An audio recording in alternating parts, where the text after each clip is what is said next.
আমি আজকে এখানে জিয়ারমান ফাউন্ডেশনের চেয়ারম্যান হিসেবে অথবা বিএনপির একজন কর্মী হিসেবে ঠিক বলতে চাই না। আমি শহীদ রাষ্ট্রপতি জিয়াউর রহমানের সন্তান হিসাবে আজকে হয়তো দুটো কথা আপনাদের সামনে তুলে ধরবো। আমি প্রথমেই ধন্যবাদ জানাচ্ছি আজকের আলোচকবৃন্দ যারা মঞ্চে থেকে এতক্ষণ বিভিন্নভাবে আমার বাবা শহীদ রাষ্ট্রপতি জিয়াউর রহমানকে তুলে ধরেছেন আজকের উপস্থিতিবৃন্দের সামনে, একই সাথে দেশবাসীর সামনে।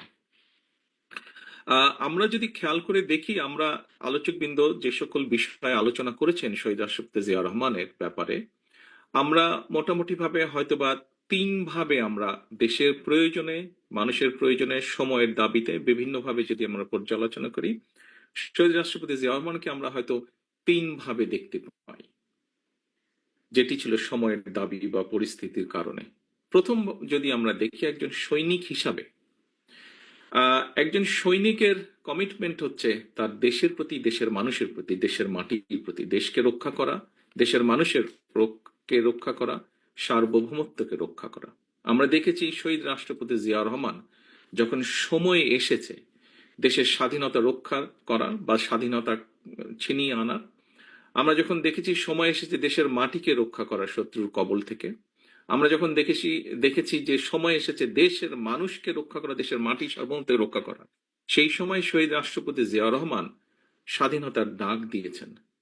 মুক্তিযোদ্ধা যারা ছিলেন, যারা যুদ্ধ করেছেন, তাদেরকে ঐক্যবদ্ধ করার চেষ্টা করেছেন, উজ্জীবিত করেছেন মানুষকে মুক্তিযুদ্ধে এগিয়ে আসার জন্য।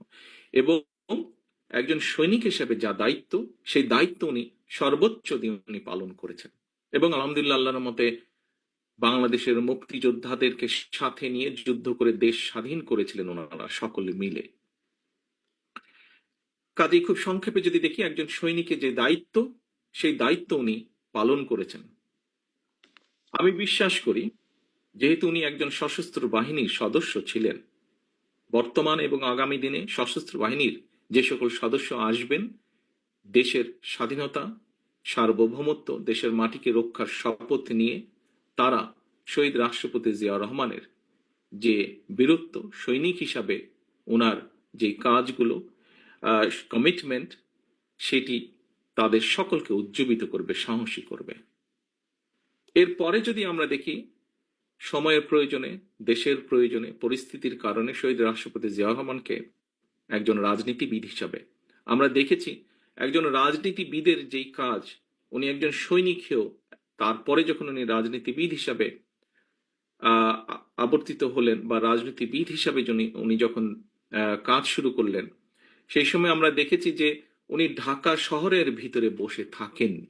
একজন রাজনীতিবিদের কাজ হচ্ছে যেহেতু মানুষের জন্য রাজনীতি করা, মানুষের কাছে উনি ছুটে গিয়েছেন, মানুষের সাথে কথা বলেছেন, মানুষ সম্পর্কে জানতে চেয়েছেন, মানুষের সমস্যা বুঝতে চেয়েছেন, সেইভাবে উনি সমস্যা সমাধানের চেষ্টা করেছেন।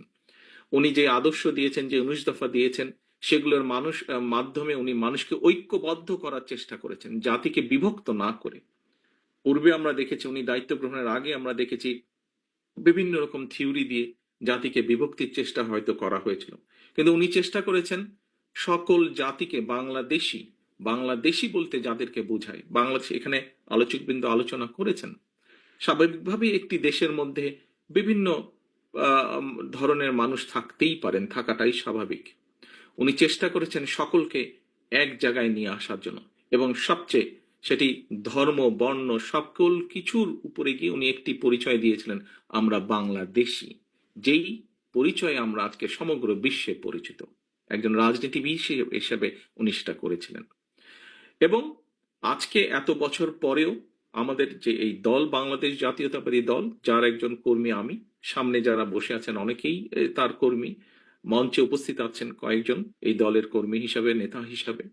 আমরা দেখেছি যে উনি রাজনীতিবিদ হিসাবে সফল ছিলেন বলেই আজকে আমরা বাংলাদেশ জাতীয়তাবাদী দলকে, ওনার চলে যাবার পরেও, এত বছর পরেও আমরা এই দলকে মানুষের মধ্যে ধরে রাখতে পেরেছি। যদি বল, এরপরে যদি আমরা দেখি একজন স্টেটসম্যান হিসাবে, একজন স্টেটসম্যানের কাজ কি? একজন স্টেটসম্যানের কাজ হচ্ছে দেশের মানুষকে সঠিকভাবে পরিচালনা করা, দেশকে সঠিকভাবে পরিচালনা করা। একজন স্টেটসম্যানের কাজ হচ্ছে দেশের মানুষের সমস্যার সমাধানগুলো করা।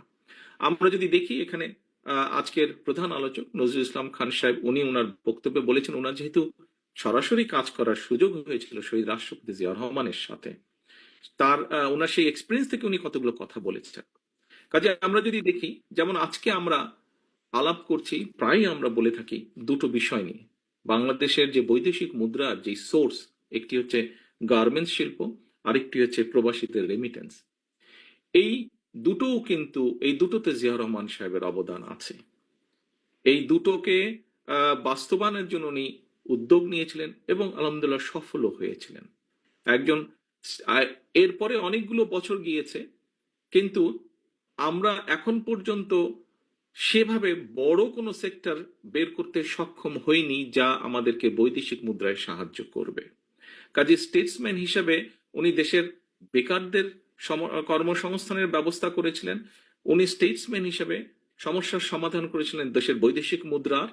উনি স্টেটসম্যান হিসেবে সমস্যার সমাধান করেছিলেন বহু মানুষের কর্মসংস্থানের ব্যবস্থা করেছিলেন দেশে এবং বিদেশে। এবং শুধু তাই নয়, প্রবাসীদের মাধ্যমে এবং একই সাথে গার্মেন্টস এর যে আজকে যে প্রসার, এর মাধ্যমে আমরা আমাদের দেশকেও বিশ্ব দরবারেও কিন্তু তুলে ধরতে পেরেছি প্রবাসীদের মাধ্যমে। এবং এই গার্মেন্ট শিল্পের মাধ্যমে বহু পৃথিবীর বিলিয়ন্স অফ মানুষ কিন্তু একটি বড় অংশ বাংলাদেশের সাথে পরিচিত আছে।